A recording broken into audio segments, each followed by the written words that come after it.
تو ہدل للمتقین، یہ ہدایت ہے ان کے لیے جو ڈر جائے.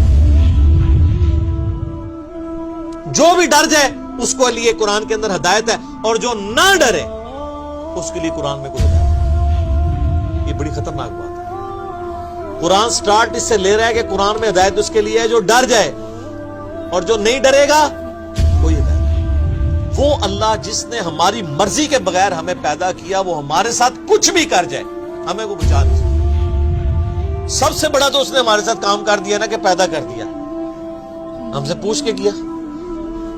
تو اب بھی جو کچھ وہ کرے گا کوئی نہیں کچھ کر سکتا.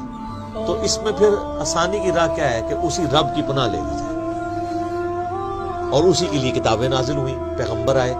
اس سورۃ البقرہ کے پہلی 4 رکوع کے اندر پورے قرآن کا خلاصہ آ جائے گا.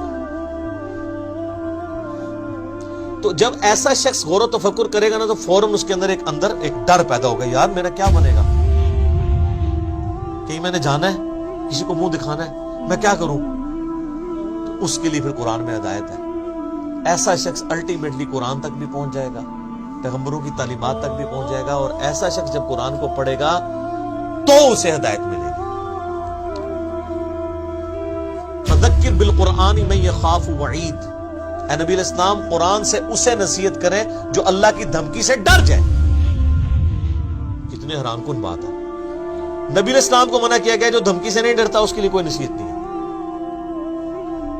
فذکر ان نفعت الذکر، نصیحت کرو اگر نصیحت کرنا کسی کو فائدہ دیتا ہو. سیذکر من یخشی، نصیحت اس کو کریں جو ڈرتا ہے. وَيَتَجَنَّبُهَا الْأَشْقَى، اور جو شکی ہو چکا ہے، بدبخت ہو چکا ہے، ڈرنے کے لیے تیار نہیں، چھوڑ دیں. الَّذِي يَصْلَى النَّارَ الْكُبْرَى، اس کا علاج یہ کہ ہم اسے بڑی آگ میں پیش کریں. ثُمَّ لَا يَمُوتُ فِيهَا وَلَا يَحْيَا، پھر وہ نہ وہاں پر زندوں میں ہوگا نہ مردوں میں. قَدْ أَفْلَحَ مَن تَزَكَّى، بے شک کامیاب وہ ہوا جس نے اپنے نفس کا تزکیہ کر لیا، پاکیزگی کی روش اختیار کر لی. وَذَكَرَ اسْمَ رَبِّهِ فَصَلَّى، اور اپنے رب کا نام لے کر نماز قائم کی، نماز پڑھی. بَلْ تُؤْثِرُونَ الْحَيَاةَ الدُّنْيَا، لیکن تمہارا اصل مرض یہ ہے کہ تم دنیا کی زندگی کو ترجیح دیتے ہو. وَالْآخِرَةُ خَيْرٌ وَأَبْقَىٰ، جبکہ آخرت جو ہے وہ بہتر بھی ہے اور باقی بھی رہے. ان ھذا لفی الصحف الاولی، یہی ایک یونیورسل ٹروتھ اور کانٹے کی اصل بات تھی جو قرآن سے پہلے صحیفوں میں بھی نازل ہوئی تھی. صحف ابراہیم و موسیٰ، چاہے وہ ابراہیم کے صحائف ہوں چاہے موسیٰ علیہ السلام کے صحائف، ایک ہی کانٹے کی بات تھی. کیا؟ بل تؤثرون الحیاۃ الدنیا والآخرۃ خیر وابقی. الذین یؤمنون بالغیب، وہ ڈر جانے والے لوگ کون ہیں؟ ان کی نشانی آئی ہے کہ وہ غیب پر ایمان رکھتے ہیں. غیب کہتے ہیں ان سین چیز. جو غیب پر ایمان نہیں رکھتا اس کے لیے قرآن میں کوئی ہدایت نہیں ہے. اچھا غیب پہ سب نے ایمان رکھا ہوا ہے، لیکن جب ان سے پوچھیں گے تو پتا چلے گا واقعی رکھا ہوا ہے. کسی بھی شخص سے اگر آپ پوچھیں کہ یہ جو دنیا کا سارے کا سارا نظام چل رہا ہے ایک بڑا سسٹمیٹک وے سے چل رہا ہے، یہ آرگنائزڈ ہے. اب تو جس طرح سائنس نے ترقی کی ہے، پہلے تو وہ زمانہ تھا لوگ کہتے تھے مٹی سے خود بخود ڈڈو بن کے نکل آتے ہیں، نہ اس وقت لوگوں کو ڈی این اے اسٹرکچر کا پتہ تھا نہ جینز کا. اب تو لوگ کہتے ہیں نا جی نہ جناب یہ تو پاسبل ہی نہیں ہے، زمین و آسمان کی ساری مخلوقات مل کے مٹی سے ڈڈو نہیں بنا سکتی، یہ بنانے سے بن رہا ہے، انڈے میں سے چوزا بنانے سے نکل رہا ہے. تو یہ اتنے آرگنائز چیز ہے. وہ کہتے ہیں نہیں جی کوئی ایک سپریم بینگ یا کوئی سپر نیچرل ایجنسی ہے جس نے ہر چیز کو ایک ٹریک کے اوپر چڑھایا ہوا ہے کہ ایک بیج بوتے ہیں 6 ارب گنا بڑا درخت بن جاتا ہے. اس بیج کے اندر جو زندگی ہے پھر اس کے اندر کس طریقے سے وہ پرفارم کرتا ہے، پتے پھر پھول نکلتے ہیں پھر پھل بنتا ہے، پانی کے ذریعے کیا کچھ ہو رہا ہے. ایک تو ایک ٹاپک ہے، اس پہ گھنٹوں بولا جا سکتا ہے.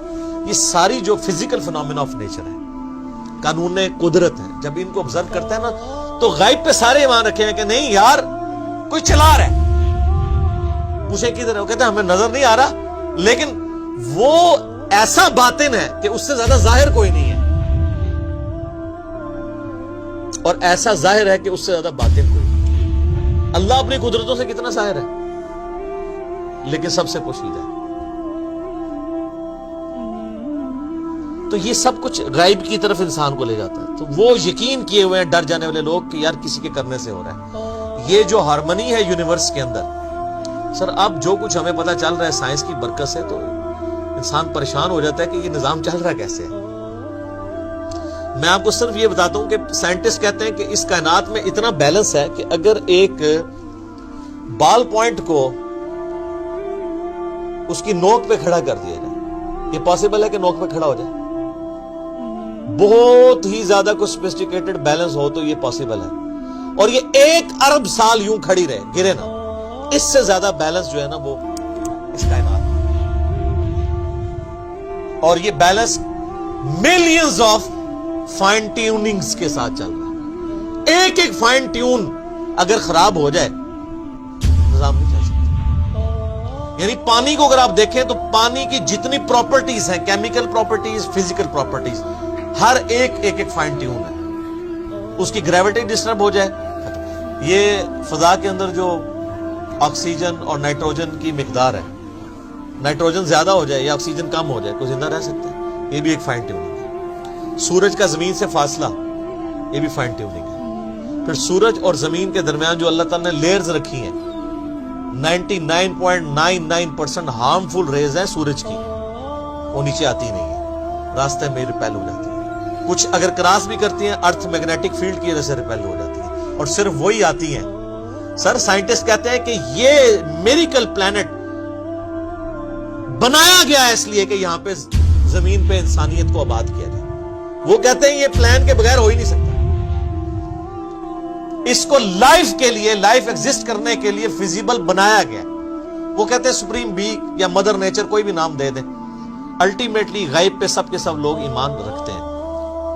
تو سر جب وہ اس طرح کے غیب پر ایمان رکھنے والے لوگ ہوں گے تو پھر الٹیمیٹلی ان کے اندر ایک کوالٹی پیدا ہو جائے گی کہ وہ اس گاڈ کو رسپانس کریں گے۔ وہ کہیں گے بس سب کچھ پھر تو ہی تو ہے، تیرے لیے سب کچھ ہونا چاہیے۔ تو وہ اگلی بات ہے، وَيُقِيمُونَ الصَّلَاةَ، نماز قائم رکھتے ہیں۔ نماز پڑھتے نہیں ہیں، نماز پڑھنے والے بہت ہیں، قائم رکھنے والے بہت تھوڑے ہیں۔ یعنی نماز کا پھر حق ادا کرتے ہیں۔ ایک تو اس میں ظاہر سب سے بہتر چیز وہی ہے، یعنی پاکیزگی کا اعتبار سے اور پھر پروٹوکول سے نماز پڑھنا۔ پھر اس کے بعد نماز پڑھنے کے بعد جب آپ حقوق العباد کے معاملات میں آئیں گے تو آپ واقعی جس خدا کو آپ نماز کے اندر مانے ہوئے تھے، نماز کے باہر بھی اسی خدا سے ڈرتے ہوئے آپ ہیرا پھیری نہیں کریں گے، ڈنڈی نہیں ماریں گے، رشتہ داروں کے حقوق نہیں دبائیں گے، ماں باپ کے ساتھ بد اخلاقی نہیں کریں گے، بیوی بچوں کے حقوق نہیں سلب کریں گے، کسی کی جائیداد نہیں ہتھیائیں گے، کسی کو دھوکہ نہیں دیں گے، دودھ میں پانی نہیں ملائیں گے، حرام خوری نہیں کریں گے۔ یہ سب کی سب چیزیں نماز قائم کروا رہی ہوں۔